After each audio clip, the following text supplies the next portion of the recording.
Welcome to Staying Sweet, the podcast. Tune into my weekly podcast to hear me, Alice Bradley, delve deeper into building your personal brand, up-level your mindset and tap into your highest potential using what makes you, you, all while staying sweet, of course. Whether you're looking to level up within an existing business, start something of your own, or create a fulfilling, balanced and healthier lifestyle, each episode will be curated especially to inspire and encourage your own success. Plus, don't miss out on the Staying Sweet specials, a series of exclusive interviews and conversations with Alice's network of entrepreneurs and brand owners. Don't forget there are new episodes every Monday. If you enjoyed the podcast, please do leave a rate and review. For more daily content, check out @Staying Sweet Podcast over on Instagram. Stay sweet. Welcome back to Staying Sweet. I'm really excited for today's episode because 2022 was the year I started this podcast. From my very first episode in January to now, I have shared regular solo episodes for you to listen to and enjoy. From finding your purpose to building a business of your own, this podcast has covered a number of different topics, so I wanted to gather all of this information into one episode and share it with you. Before we get into the episode, make sure to subscribe to my podcast and leave a 5-star rate and review. I have new episodes every Monday that I hope will bring you valuable information for building your brand, leveling up, and knowing your worth. If you want to hear the full episode from any of today's best bits, they will be linked in the show notes. All you need to do is follow the hyperlink and you can go and check them out.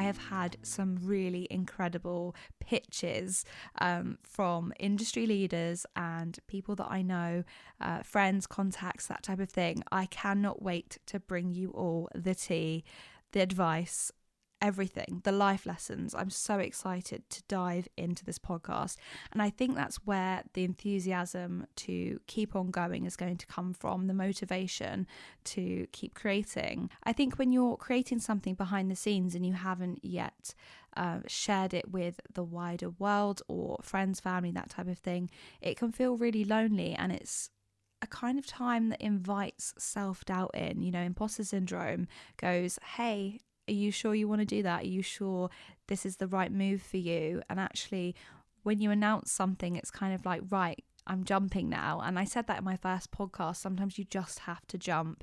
There's no right time for anything. And yesterday, I wasn't even going to launch the podcast. Like, that was really spontaneous, and I decided to do it. I knew I had to do it on a Monday because each podcast is going to go live on a Monday.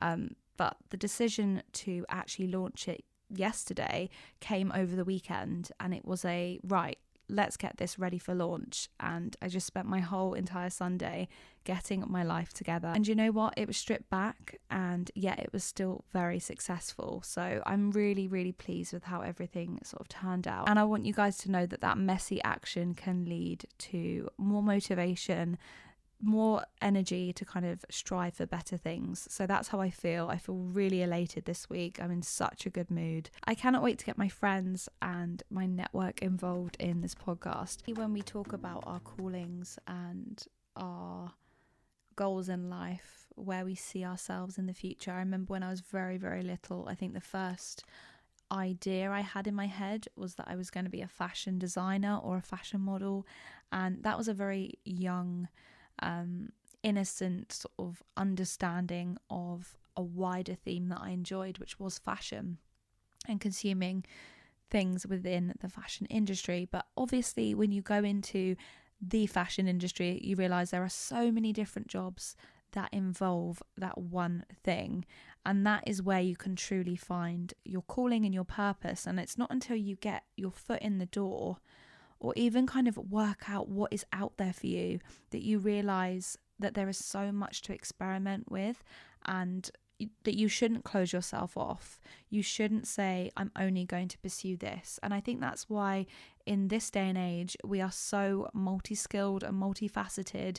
We are a generation yearning for more. We want more from ourselves, and we want more from life. And finding your calling is part of that. I really don't think you can go into a career feeling as though the job that you're in now is the only job that you'll have and will be the only avenue of your industry that you will consider pursuing. You may stick to it. It may be something that is so ingrained and is right for you, but if it isn't, it really is not the end of the world. And I think you can probably tell that from the way in which I sort of flit around and I try new things. I guess I'm going to use myself as an example because this is a solo episode and we're talking all things like anecdotes and things related to my experiences. But I have to say, my idea of what the fashion industry was from a young age was very one-dimensional, two-dimensional. It was very shallow, and I only really saw maybe one or two job opportunities from a young age. I didn't really understand how broad it is and what was out there. Even at degree level, I did not realize how transferable my skills were. I didn't realize that I could explore other passions and pursuits. And I think, unfortunately, when you're at school and you're making selections, it feels like it is the end of the world. And I know I want to touch on this in a completely separate podcast about the fact that sometimes university is not for you or higher education is not for you. That is for a whole other podcast. But in today's episode, I think when we're talking more broader themes like finding your calling, it's about not limiting yourself to one idea of what you expect your life to be.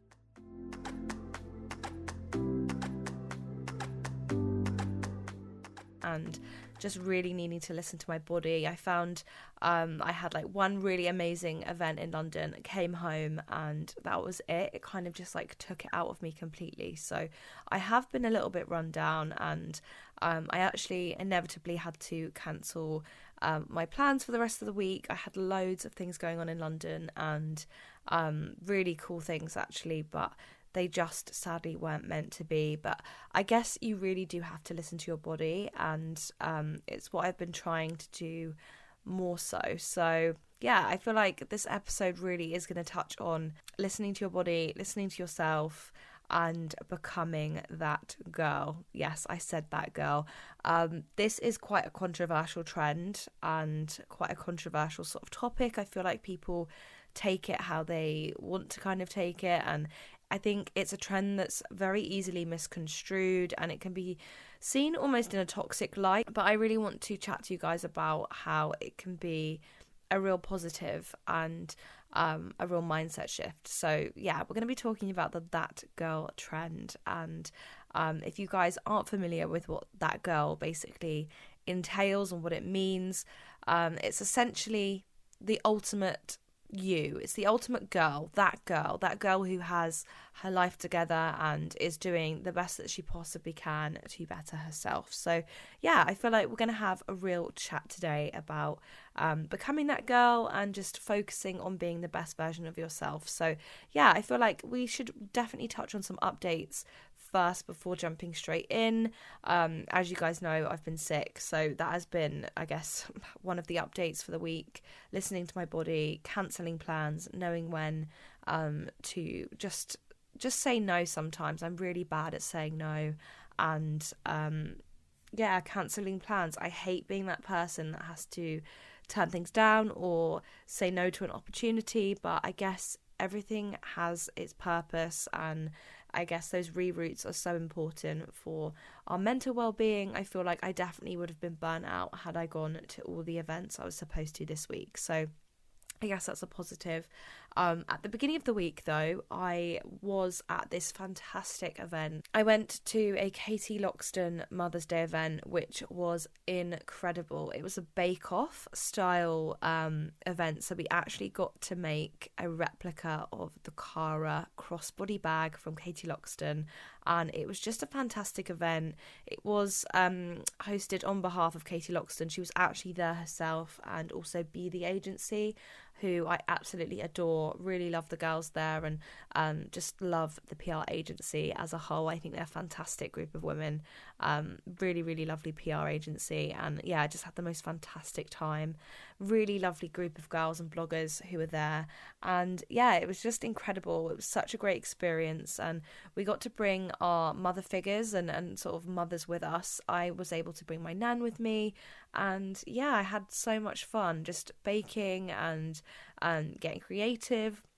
It was also really lovely just to have a bit of a different creative outlet and just try something new. Like, I love baking and I don't really make much time for it at home, even though I have like a standalone mixer that I've literally not even opened, guys. Like, that's how bad I've been with just taking time to just do things that are more fun and carefree and less sort of focused on work and what it is that I'm doing for my job. So yeah, I feel like it was a really, really lovely event. It was a nice sort of opportunity to switch off and to just get those creative juices flowing in a different way. I really do enjoy baking, and yeah, it was honestly like the Great British Bake Off. It was one of those Bake Off tents.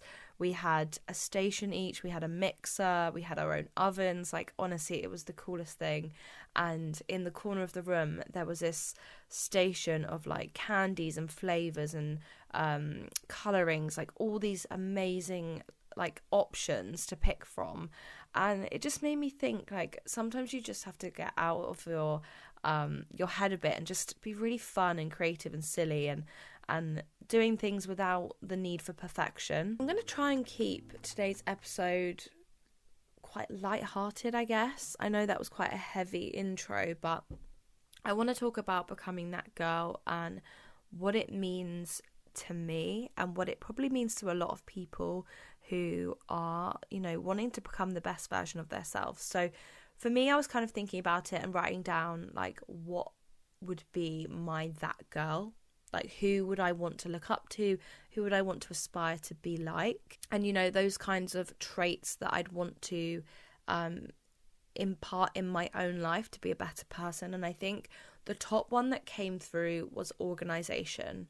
I feel like I can organise until the cows come home, but for some reason I will still sit there and procrastinate my whole entire life away. And I think organisation isn't just about writing a to-do list. It's really refining how you like to achieve goals and how you like to tick things off your, you know, your to-do list. Some people don't even like to write to-do lists.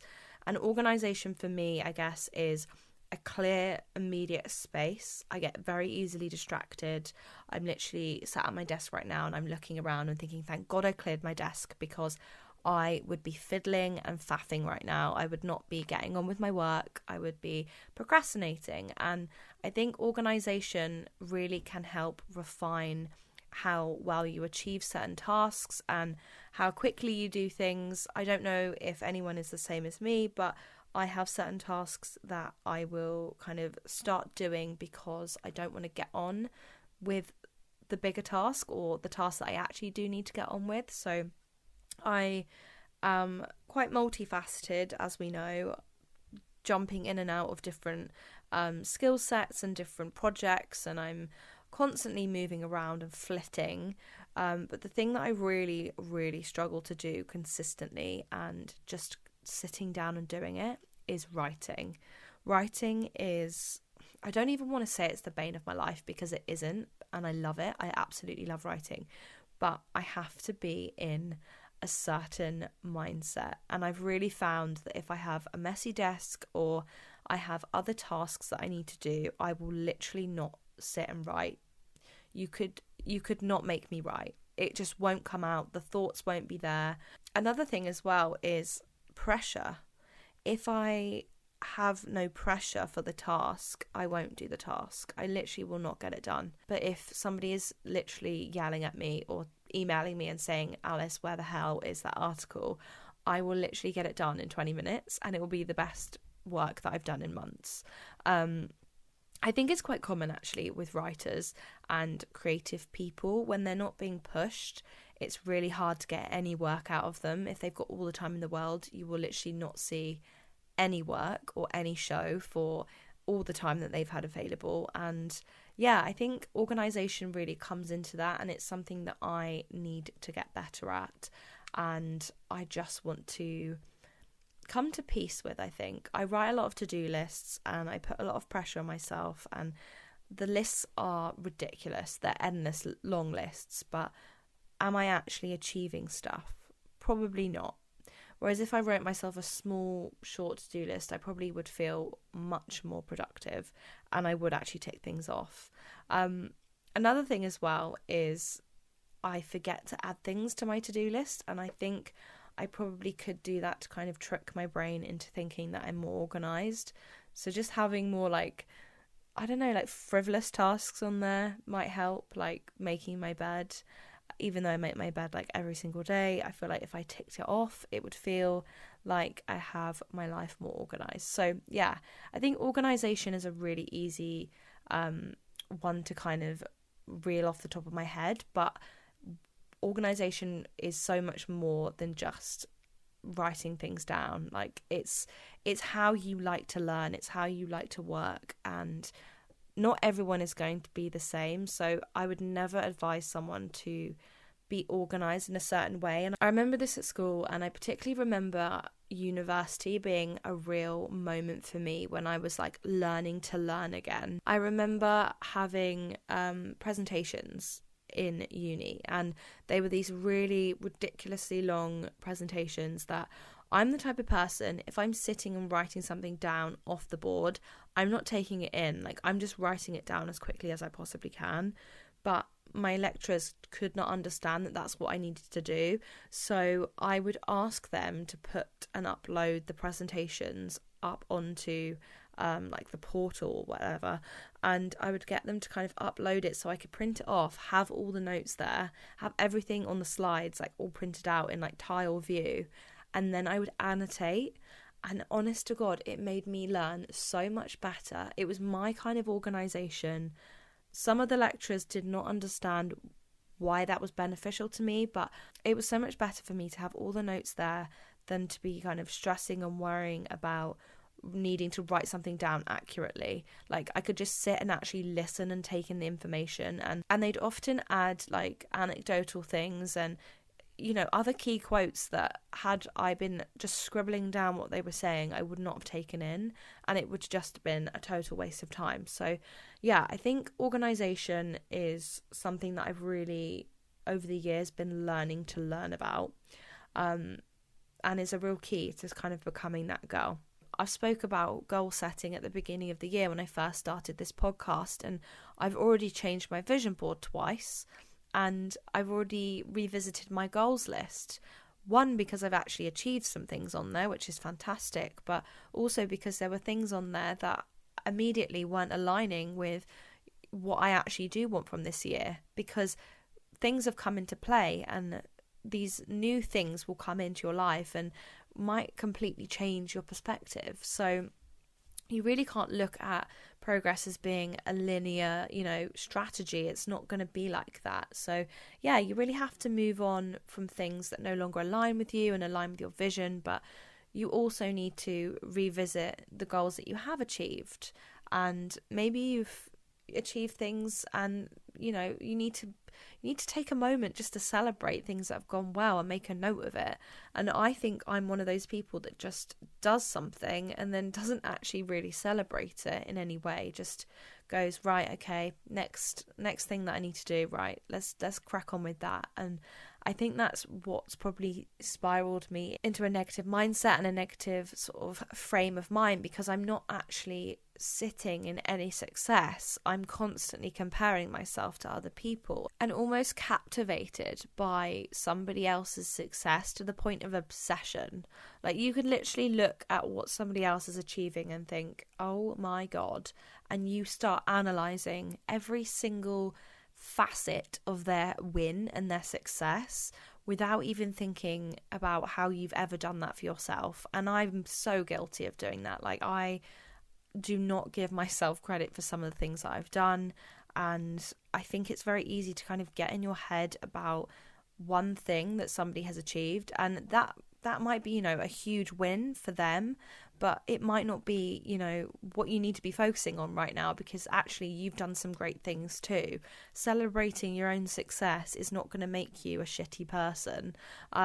It's not going to make you, you know, stuck up or egotistical. It's not. You really do need to take a moment to celebrate what you've done. And I think journaling your successes, celebrating your wins in something tangible is probably a good place for you to kind of put your thoughts and your emotions, because I think it's very easy to just go, oh yeah, that was great, okay, cool, and then move on. And then, a year down the line, you're going to forget that thing that you've achieved because you're so in your head and you're 10 steps forward from that previous place, but you didn't realize that that was a really big win for yourself. You'll forget the moments that were so big to you because you just, moved on. So I think it's really important to write down what is going well in your current life, like things that feel like really big wins. And it's just going to make you feel more grateful when you do kind of get further and further down the line and into your journey, because you're going to look back at all the steps that you took and all the wins that you had and feel more fulfilled than somebody who just goes full steam ahead to the finish line and looks back and goes, oh, I can't really remember what I achieved because I didn't stop to kind of take it in. So yeah, I think about progress as being a very up and down road. It's an up and down road. It's going to take you left. It's going to take you right. It's not going to be linear. And just embrace it. Really sit in those moments that go well and revisit the goals that you do have. And don't be afraid to kind of, wipe the slate clean and start something new.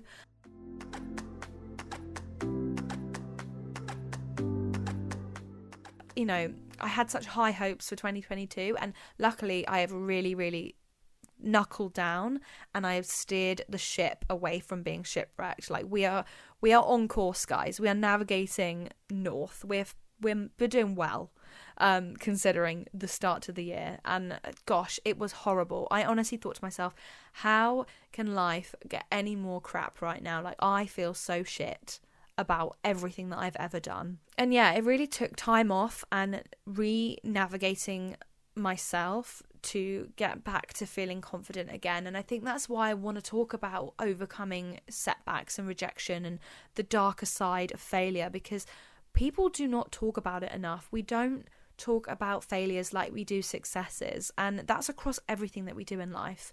And I'm using this recent situation as an example because it really did damage my whole belief in myself and my belief system.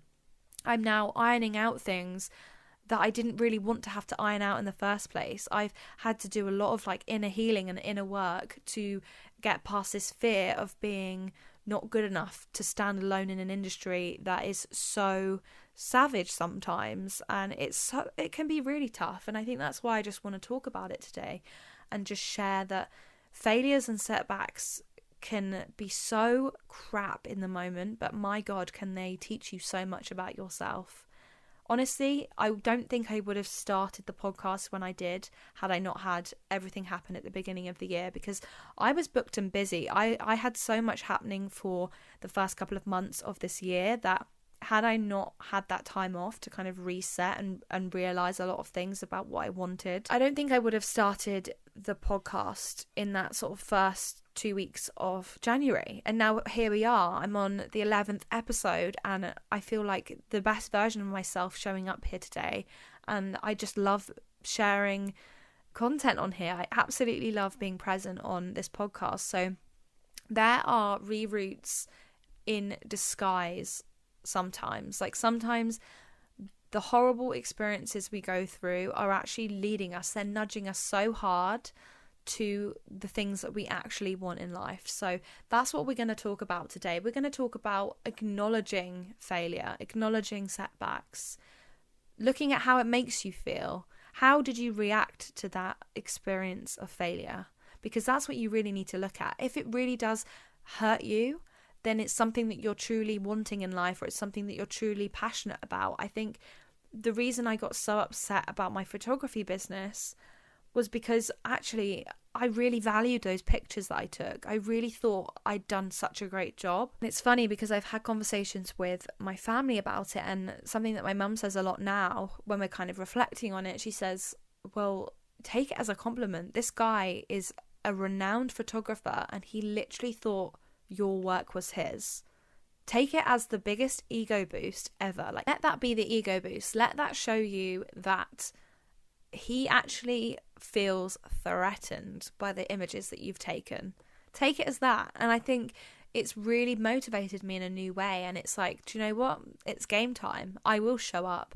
I will continue to do what I love to do, because why would I let somebody, particularly a man who I don't regard his work, I don't want to be or emulate him, I don't care what he thinks. Why am I letting him affect me 3 months down the line when I should be getting on with my own stuff, getting my own work together, and building my business even bigger? That's what I should be focusing on. So we're going to talk about how you overcome rejection, and we're going to dive deep into it. So yeah, I feel like that's a very long introduction into the sort of situation that I've sort of had to navigate these past few months, but we're going to use it to deep dive and talk about rejection.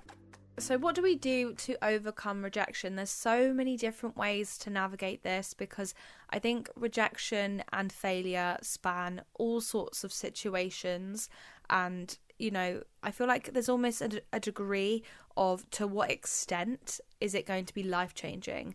Some failures are game-changing and we have to almost re-navigate our entire future based on that experience, and other times it's just a small bump in the road that when we look sort of back at the whole situation, we give it hindsight, it's actually a very small, minute situation that's just, you know, come to kind of just wake us up a little bit, determine whether we're feeling passionate still about what we're doing, whether we're feeling like things are, you know, truly going the way that we want. Now, the reason I say that is because it's very easy to get comfortable in a job or a situation or in a role that you're doing, and the minute you experience a little bit of failure or a little bit of, oh, that didn't feel too great to me, it can just let you see how you're feeling.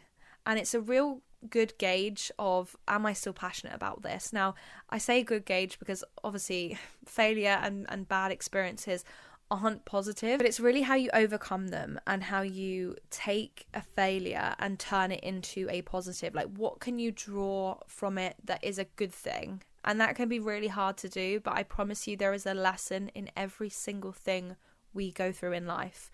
My lesson for my photography situation would be, you need to brush up, honey, on your IP law. Like, you need to know how to protect yourself, because there will be people who want to come after you. And I'm not trying to scare anyone who wants to be a photographer. Get to know the legal jargon and know your rights and know what you're entitled to, because there are so many situations that can be avoided by knowledge and just understanding of the situation at hand. And I know hindsight is a great thing, because we look back and go, oh, I should have really known how to do this in order to overcome that situation. But if we can acknowledge it in the best of our ability and in the best possible way, take each experience of failure as, okay, what did I learn from this? And this is what I love about journaling, because you've got it written down and documented. Like, if something like this was to happen again, it's in the diary. You know, you've written it down, you've learnt from it.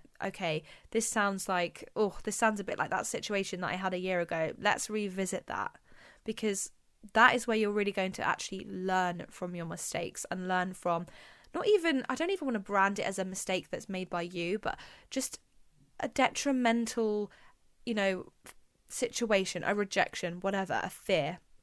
We're all about learning here, and also not putting too much pressure on ourselves to be perfect, because again, can't be perfect at everything, not claiming to be, would never want to claim to be perfect, because wow, I would have a lot of people to please if I was doing that.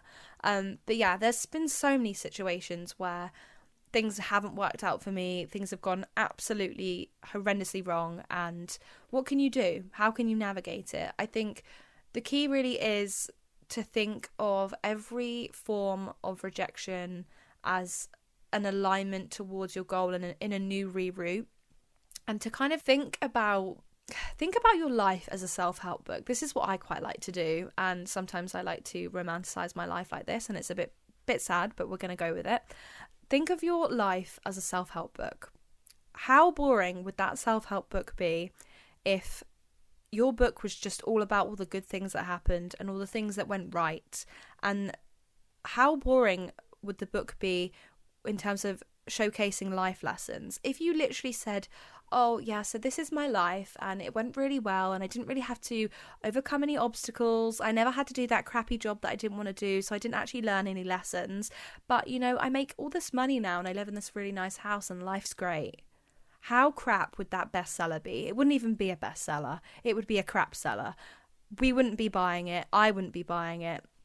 I think we have to really look at what we're actually learning from life. Like, we are being taught so many valuable lessons. Romanticize your life. Think of your life as a self-help book, guys, because there's only so much you can beat yourself up about a failure. But if you actually look at a failure as, okay, well, this is chapter 2.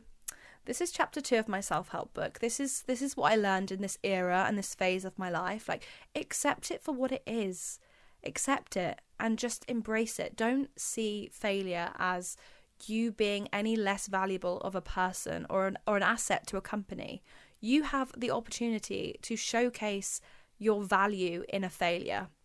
And I think when you're going into things like job interviews, sometimes it's not good to talk about all the wins. Sometimes I find that when you're being given that sort of like curveball question that's like, how did you overcome failure? People answer really boringly because they're scared that if they say something that was like a crazy failure, that it's actually going to be a bad thing. But they wouldn't be asking you that question if they didn't see value in the answer that they were going to be kind of getting back from you. I think this is a really great opportunity to actually hold your hands up to something and say, well, this happened to me, but I felt this and this is how I reacted. And because I reacted in this way, it makes me an asset to your company. It makes me valuable because I was able to take this and turn it into this instead.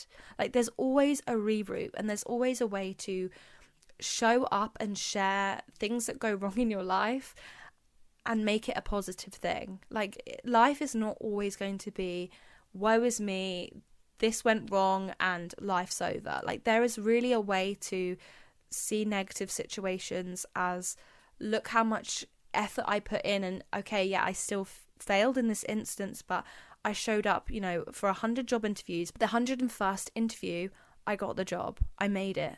How much more valuable do you look if you're able to say, I stuck around, I made it work, I put the effort in, rather than admitting defeat?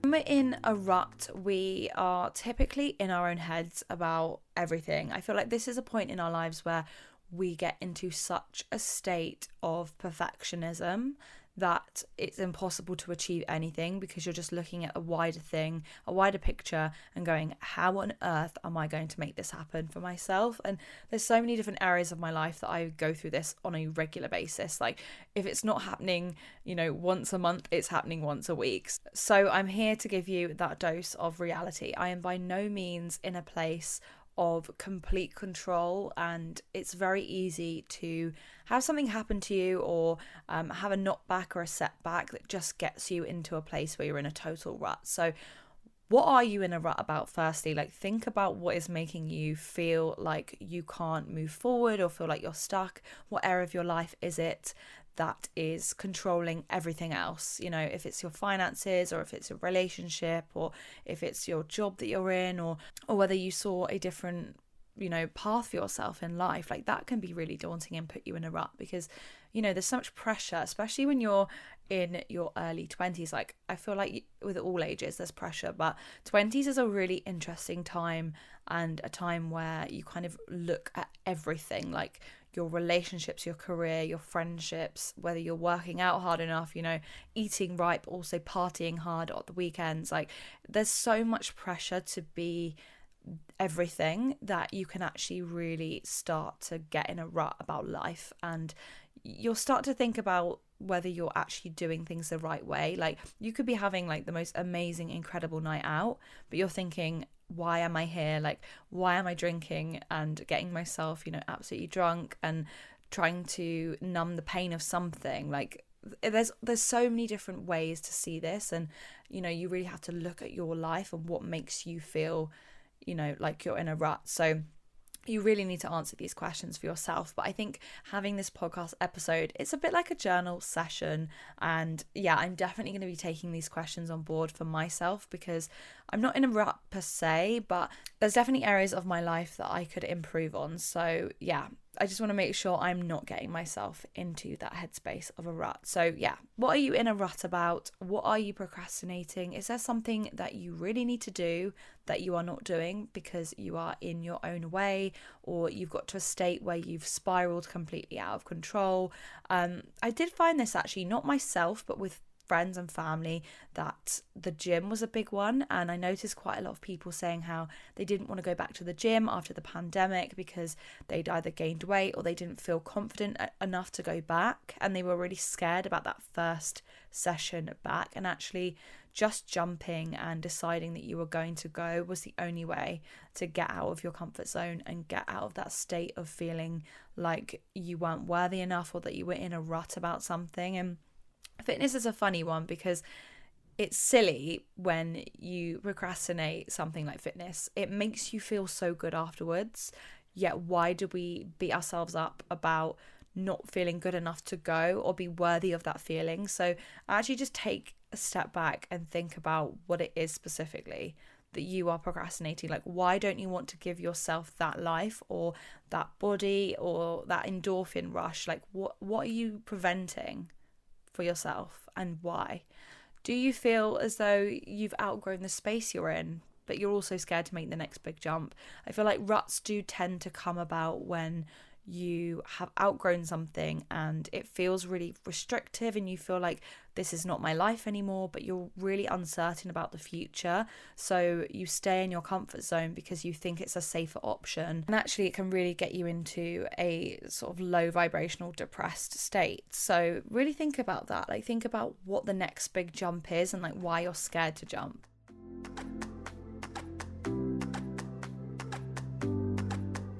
So I thought we would start with an affirmation which I quite like, and I think will work well with this idea of niching down and knowing what your purpose is. It's, my passions are in demand and I am adored for my talents. And I really think when you're finding your niche, looking to your talents, looking at what you're good at, is where you're going to see the most success, and you'll be most likely to find a place for yourself in an industry, or maybe you're targeting something that's completely off the wall. But we're gonna talk about that today, and we're going to talk about when you've got an idea that is so out of reality that people don't get it, or they don't get what your purpose is or what the point of your business is, because that again can be a good thing even though it doesn't sound like it. So what we're going to talk about first is that exact thing. And when you're actually working out what it is you want to do, when you're getting your feelers out there and working out, okay, this is the industry I want to access, these are the types of people I want to sell to or pitch to, but my idea is a bit strange, or it solves a problem but it's a little bit off the wall. Sometimes when you're met with that awkwardness of it not making sense, it's actually because it's not been done yet, and people don't really see it for what it is or what it could potentially become. I was recently listening to a podcast episode with Jay Shetty, and it was about the entrepreneur's mindset, and it was so interesting because I was trying to tap in for my own self. It was an interview with Reid Hoffman, and he was basically talking about this idea of Airbnb and just how bizarre it really sounds. Like, before Airbnb, it wasn't a normal thing. Like, you wouldn't give the keys to your home to a stranger that you've never met before, and you somehow leave your property and put all that responsibility on a person you've never met. And yet with that idea, with that strange pitch of, I'm going to give my property up for somebody else that I've never met before, and they're going to stay in it and I'm going to make money on it. I'm not just going to make money, but I'm going to make a profit on the fact that they're staying there. The concept is still so bizarre when you actually think about it. Yet in 2021, Airbnb was valued at 113 billion US dollars. So there was clearly a gap in the market, something that was so bizarre, off the wall, but yet such a clever concept, operating as this online marketplace for homestays and vacations, whilst also being a major competitor for, tourism boards and also hotel groups. Like, it just seems so crazy. And it was just such a great example of a business that was able to niche down so specifically that it targeted a new demographic of people and probably generated this new era of person as well. Like, I'm sure when it first established itself, not many people would have ever thought to have gone on Airbnb and booked a holiday. Yet so many people do. I know I have before, and it's a way that I like to book holidays now. So yeah, it seems really odd that a business so specific can actually generate a newfound generation of audience. So when you're niching down, sometimes it is your fast track to success, and it's actually about channeling where you see the business in the future. Sometimes we don't see the trends emerge yet because we are the trendsetters. We are the people that are setting the precedent. And you can look at so many different industries for this, big corporations that are doing the most and actually at the top of their game because they were paving a new way and they were, strange and a little bit different and doing things slightly differently. So if you're looking at starting your own business, you're really going to want to channel that future self or that future part of your business. Access the version of you that is 10 steps ahead. Where are they positioned? Who are they working with? Who is their ideal client? Look at where things are going, and you'll be able to tap into that niche and use it to pivot yourself to success.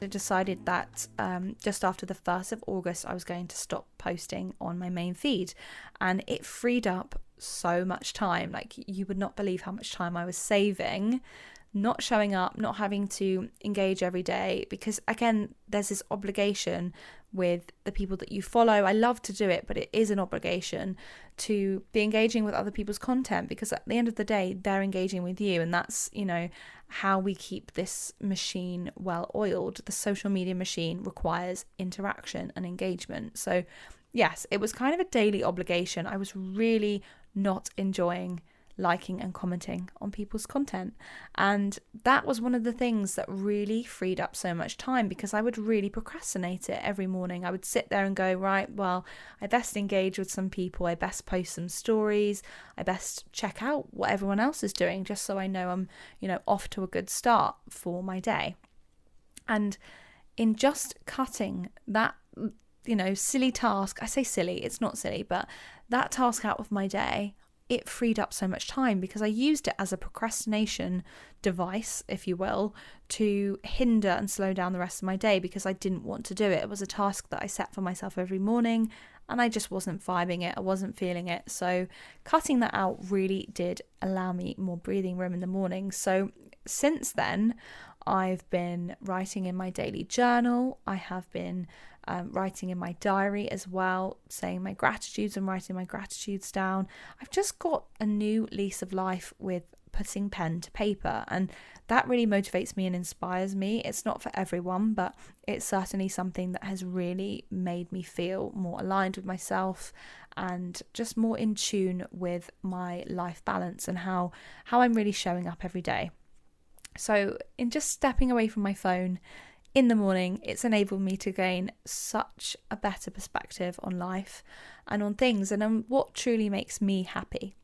So what did I do really with my other time off social media? Again, I was just tapping into my inner child. I was finding things that made me feel good and embedding them more throughout my day. So my time off actually was a bit of a hybrid situation. So I stepped away from showing up on my main Instagram, but behind the scenes, I was actually working on my podcast Instagram. So I worked out pretty late on that I wanted to do an Instagram account for my podcast, somewhere I could market my content and just allow it to thrive and just show up as a professional entity within the podcasting space. And I realized, you know what, I really do need an Instagram for this, because it's something that I want to grow and nurture, and I want people to come to my page and know what they're getting.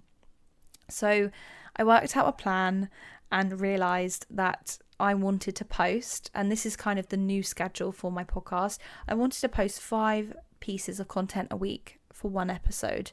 So inspiration shots in between each podcast sort of post, but I also wanted, real content. I wanted quotes, because that's something back in the day, like when I first started my blog, actually, I would post quotes on my feed and put them in a particular order, and I wanted to bring that back in some way. I wanted to, share that original experience. People who were really OG observers of my content, I wanted that to come back in some way. So I wanted to integrate quotes. I just really had a strategy for my social media, and in scheduling everything and getting everything ready, I realized that I had over 100 posts to schedule and post to get me up to the last podcast I had recorded. So I was like, wow, this is a mammoth task. I worked out, I think I had to do about 6 posts a day, which again is not normal for Instagram,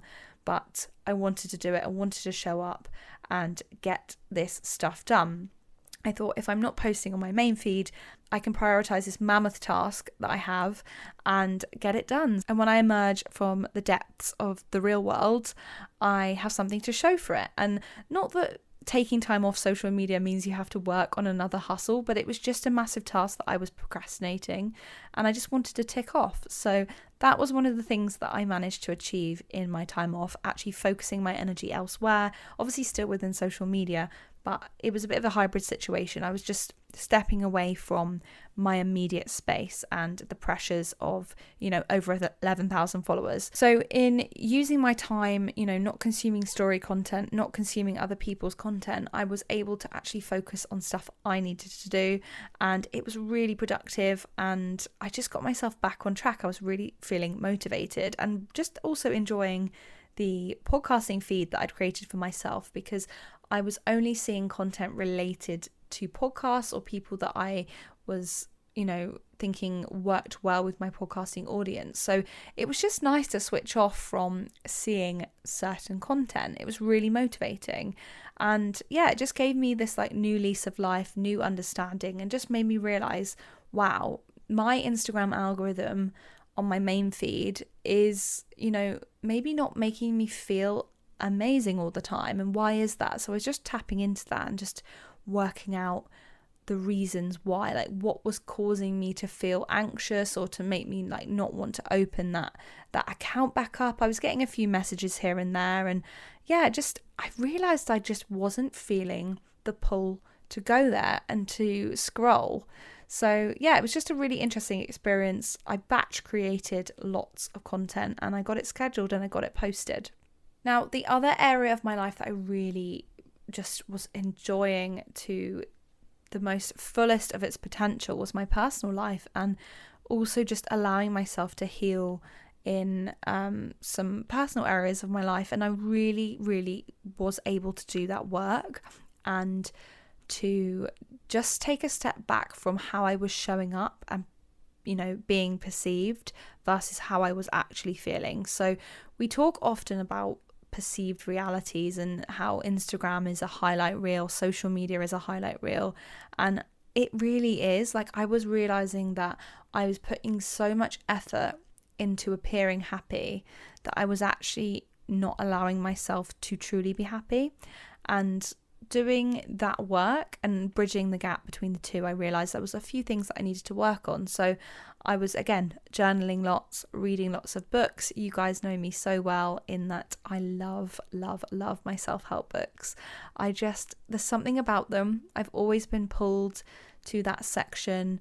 I love psychology books. I love manifestation, texts. I love all sorts of inspirational and motivational reading that is just going to help me level up in my life, and maybe, you know, help me level up others as well. You know, sometimes doing the shadow work and doing the inner healing enables you to not only fill your own cup up again, but help others.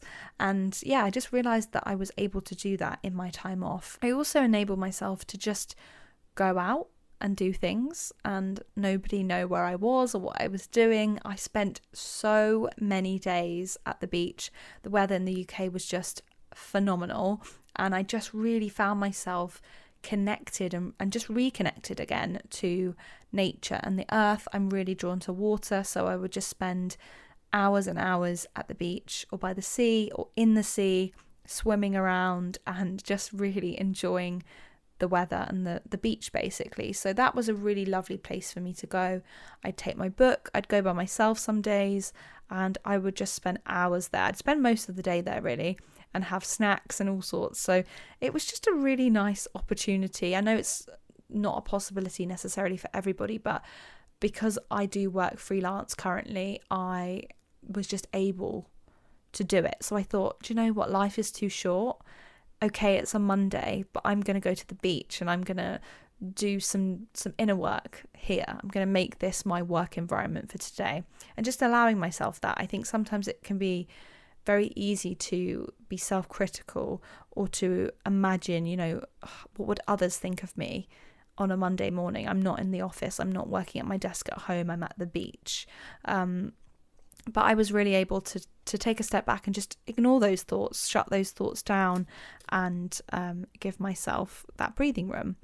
So what can you do to establish a better work-life balance? I think you really just have to give yourself the grace and the willingness really to go, do you know what, I'm actually going to look at my life and look at what's actually making me happy, where I'm putting my all into things, and where I'm lacking attention. So often the areas of our lives that we procrastinate are the areas that we really need to be working on. I'm sorry to say it, guys, like I'm so guilty of doing it myself. Like one of the big areas for me was my finances. I dreaded going through anything financial. I dreaded looking at my tax returns, and in recent years I've just built up a strategy, and I realized all I needed was a strategy. I understood a method I could use that worked for me, a way of auditing my life and going through my invoices and my finances and my books. And in doing so, in making something that worked for me, I was able to see it as a less scary task and something less daunting.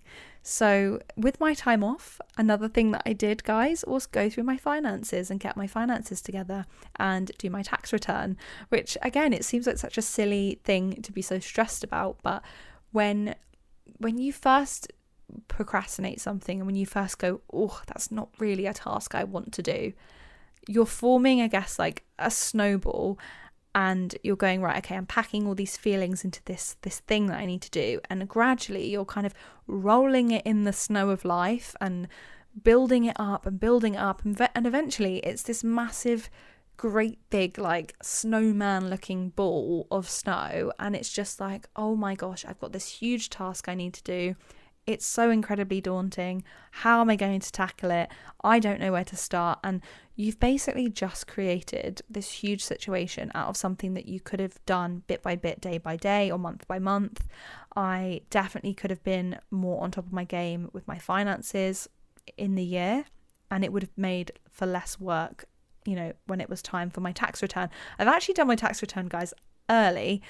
So again, I'm not trying to put pressure on anyone by saying that, but I am the type of person that just needs a little bit extra structure in order to feel like things are moving smoothly in my finances. And I'm so glad that I've allowed myself, again, that grace and that realization that, okay, when my finances are in check, I feel good and I can actually focus on being creative, because I think my remit of expertise is creativity. And in the creative pursuits that I have, I'm less interested in crunching numbers and, you know, sifting through Excel spreadsheets.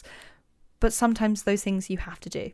You have to prioritize them. So just be honest with yourself and look at, you know, the areas that you're not really doing the work in.